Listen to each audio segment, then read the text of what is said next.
avoir. Et là où toi tu es né,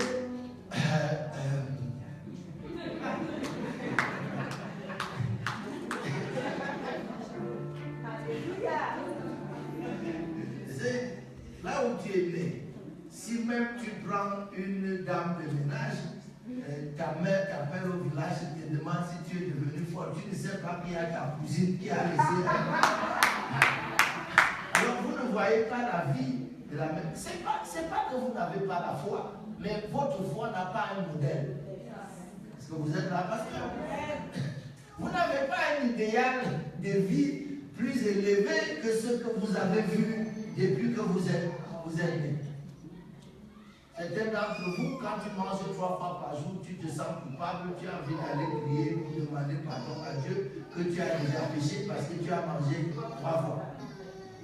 Alors que non seulement il mangeait 3 fois sans se culpabiliser, mais entre les 2 repas, il y a toujours le goûter, il y a toujours le zizé, et puis lui ne se sent pas mal à l'aise.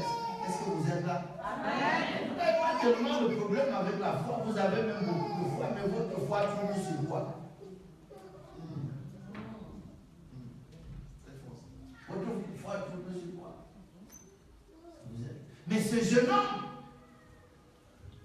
même comme il avait fait ce qu'il avait fait, mais l'endroit qui a influencé sa vie est resté son modèle. Quand il veut penser à quelque chose qui est bien, il pense à la maison de son père. Il dit, j'y vais aller. Et lorsqu'il arrive chez son père,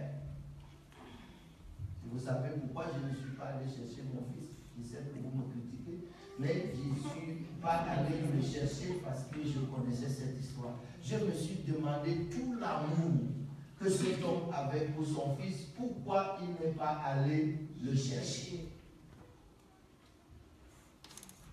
S'il était allé le chercher, il n'aurait jamais compris ce qu'il a compris.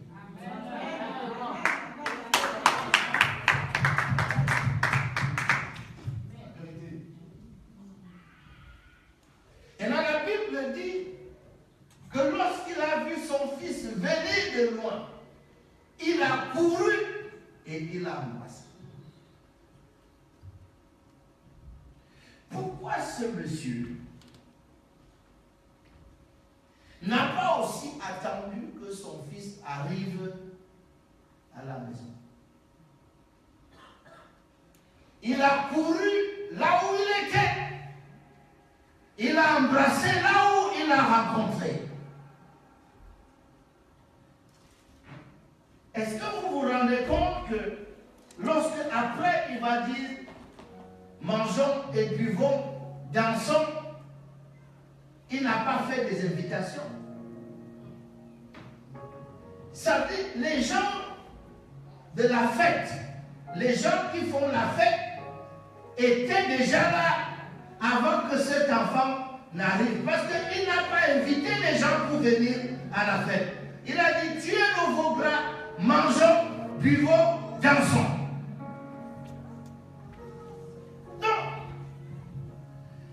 Il aurait laissé son enfant venir. Parce que les gens qui sont chez lui, probablement, n'ont jamais su où est parti son enfant. Parce que lorsqu'on est grand, il y a des choses qu'on ne raconte pas. Tout le monde ne raconte pas ce qui se passe dans sa maison. Vous savez que dans les androïdes que nous avons là, nous aimons faire les plus belles photos. Quand une photo est laide, on l'efface avant de la... Alors, les gens qui nous connaissent qu'à travers Facebook ont une image de nous, ont une idée de nous. Ils ne savent pas exactement qu'est-ce qui se passe. Les gens qui considèrent ce monsieur comme un grand n'imaginent pas que son fils est parti de la maison. Il est parti de la maison. Pourquoi? Parce que c'est un mauvais père. C'est un père qui a beaucoup de richesses, mais les enfants n'en profitent pas tellement. La plainte du fils aîné est là. Le fils aîné dit que tu ne m'as jamais donné un chevreau pour m'amuser avec mes amis. Donc, ces deux enfants-là avaient l'habitude de parler. Ils n'avaient pas accès au bien de leur père. Et leur père avait peut-être une éducation très rigoureuse, mais les enfants en avaient marre d'être au milieu de l'abondance sans vraiment en jouir. Peut-être avait-il une bonne idée pour leur éducation, mais les enfants ont mal vécu cela. Le plus jeune a décidé de partir. Celui qui est resté n'était pas plus heureux. Alors si ce monsieur commence à dire à ces gens que son jeune fils est parti de la maison, peut-être qu'on va commencer à s'interroger sur lui. Donc il n'a probablement dit à personne, où est ton jeune fils? Il est peut-être parti en voyage, il est peut-être parti faire les études ailleurs. Et voilà qu'il arrive. Et voilà qu'il arrive, et le père est toujours en train de regarder dehors parce qu'il veut l'intercepter quand il est encore loin, parce qu'il a quelque chose qu'il doit faire. Parce que cet enfant, s'il est parti faire les études et qu'il est revenu, il y a une façon où on va le voir revenir. Mais là où il revient là, avec les haillons au corps, avec la saleté au corps, le père n'a pas envie d'être embarrassé. Alors le père court vite, l'embrasser là où il est. Il n'a pas peur de ses odeurs, c'est son fils, même s'il s'en mal, il va l'embrasser, mais il ne voudrait pas que les gens qui sont au palais voient l'état dans lequel se trouve son fils. Alors il intercède loin encore et il lui dit, il l'embrasse et le fils avait préparé son discours de repentance. Le père n'en a que fou et immédiatement il dit, allez lui chercher la plus belle robe, avant qu'il n'entre là où il y a les dignitaires, avant qu'il n'entre là où il y a mes amis, avant qu'il entre au palais, il faut changer son habit parce que cet habit qu'il porte là, s'il vient avec ici, nous tous nous allons être embarrassés. L'histoire que j'ai racontée, alors il dit, mettez-lui la plus belle robe.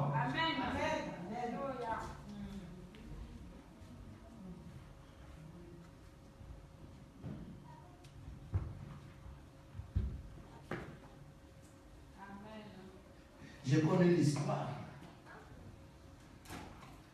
d'un homme qui allait à une manifestation avec son chauffeur. Et son chauffeur était habillé en costume cravate. Lui-même était habillé simplement. On l'a laissé dehors. On a fait entrer le chauffeur. Quand ils sont arrivés, on s'est précipité pour aller accueillir le chauffeur et le faire entrer. Parce qu'il était bien habillé. Vous savez qu'il y a un dicton qui dit que la vie ne fait pas le moine. Mais tu sais, on a aussi la deuxième partie, c'est qu'on reconnaît quand même le policier à son costume. L'habit ne fait pas le moine, mais quand le moine n'a pas son habit, il ne sera pas traité comme un moine.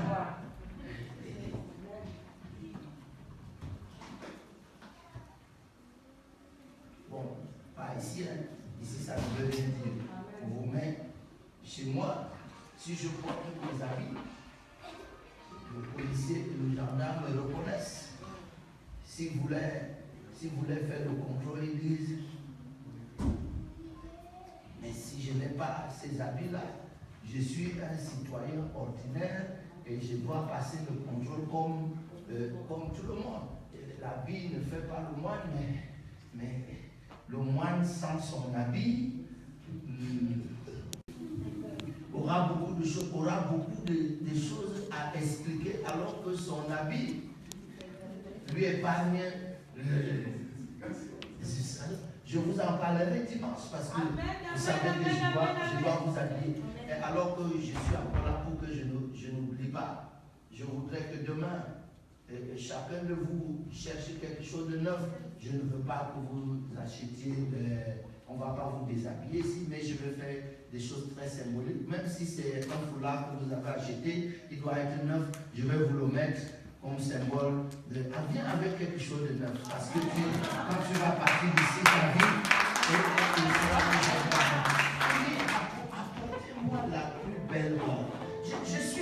dans cette histoire parce que le fils aîné qui s'est mis en colère, il dit, ça fait depuis que je te sers, et je n'ai jamais un jour transgressé un seul de tes ordres. Mais je suis frustré. Comme beaucoup de bons chrétiens sont frustrés à l'église. Ils ont un bon témoignage, mais ils sont frustrés. Non, je n'ai même pas besoin que vous me disiez que c'est la vérité. Parce que je sais que c'est la vérité. Mais vous faites bien de le reconnaître. Mais c'est la vérité. Je sais que j'ai dit aux chrétiens souvent que j'aimerais vous dire que vous êtes les gens les plus heureux. J'aimerais prêcher et annoncer que les chrétiens sont les gens les plus heureux. Mais vous savez que si je le disais, je ne serais pas vrai.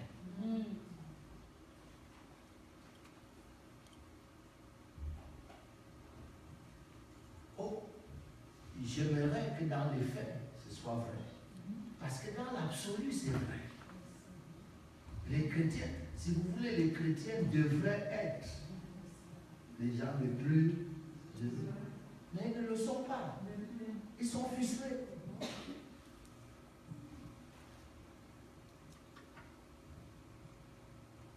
Vous voulez que je vous parle? Amen. Vous êtes encore à gêner, à prier pour trouver un mari. Alors que les filles qui ne viennent pas à l'église.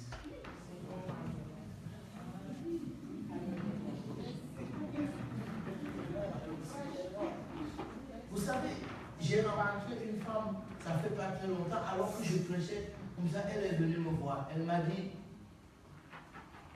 elle a rencontré un de ses anciens camarades de classe qui lui a demandé, qu'est-ce que tu fais dans les églises? Elle lui dit que, le travail même que j'ai ici, c'est Dieu qui m'a donné. Et puis il a écouté, il lui a dit, nous sommes une famille de 8 frères. Le moins parmi nous est directeur général. Et quand nous ne va à l'église, elle m'a regardé, je lui ai dit oui, il t'a dit la vérité. Parce que votre foi, c'est Dieu m'a donné un travail, Dieu m'a donné un mari, Dieu m'a donné une vie. Par là même, vous fermez la porte à tous les païens qui ont le mariage, qui ont le travail et qui viennent chercher quoi.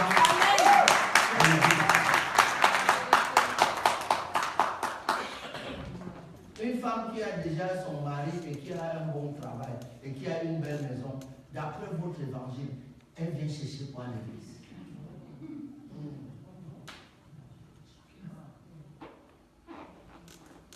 Vous avez réduit Dieu à un donneur de mariage, à un donneur de travail. Les prophéties de notre église tournent sur quoi? Mariage. Tu vas voyager. Et le païen qui voyage chaque jour, il n'a pas eu besoin de prophétie pour voyager. Réveillez-vous. Dis à ton voisin, réveille-toi. Réveille-toi.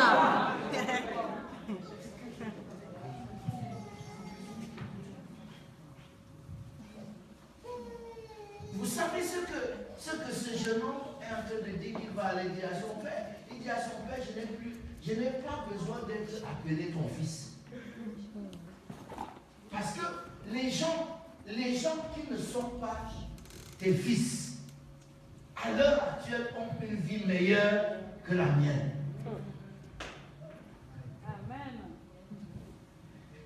La Bible dit, voyez de quel amour le Père nous a aimés, il nous appelle ses enfants. Mais écoute-moi très bien, c'est-à-dire que le fait qu'il nous appelle ses enfants est déjà suffisamment grand. Amen. Oh, j'aime vos chants. Quelquefois, je pense que vos chants manquent un peu de théologie. J'ai entendu, oh, j'aime ce chant. J'aime le critique pas les chants. J'ai envie souvent de proposer aux chantres que certains chants, c'est-à-dire que je rappelle à Dieu, quel beau chant, c'est lui qui doit revoir notre statut. Et je m'arrête là et je demande si Dieu revoit notre statut, il va nous donner quel autre statut encore que celui que nous avons déjà. Voyez le très amour, le Père nous a aimés, il nous a fait ses enfants. Je ne sais pas le statut. Quel est le statut? Quel autre statut? Je ne sais pas. J'ai entendu, je comprends, c'est à nous que Dieu parlait. Quand il disait, j'avais dit, vous êtes des dieux. Vous n'êtes pas des dieux parce que vous avez fait quelque chose, mais c'est parce que j'avais dit. J'avais dit, vous êtes des dieux. Dieu a le pouvoir de dire et vous êtes. Un jour, il a dit à Moïse, je vois que Pharaon te terrorise. Non, écoute, je règle ça en une seconde. À partir de maintenant, tu es Dieu. Moïse n'a pas changé, mais Moïse était toujours Moïse. Mais Dieu vient de dire qu'il est Dieu. Et à partir du moment où Dieu a dit qu'il est Dieu, il est devenu Dieu. Parce que Dieu, quand il dit, c'est ça. Est-ce que vous êtes là un peu? J'ai envie de vous parler parce que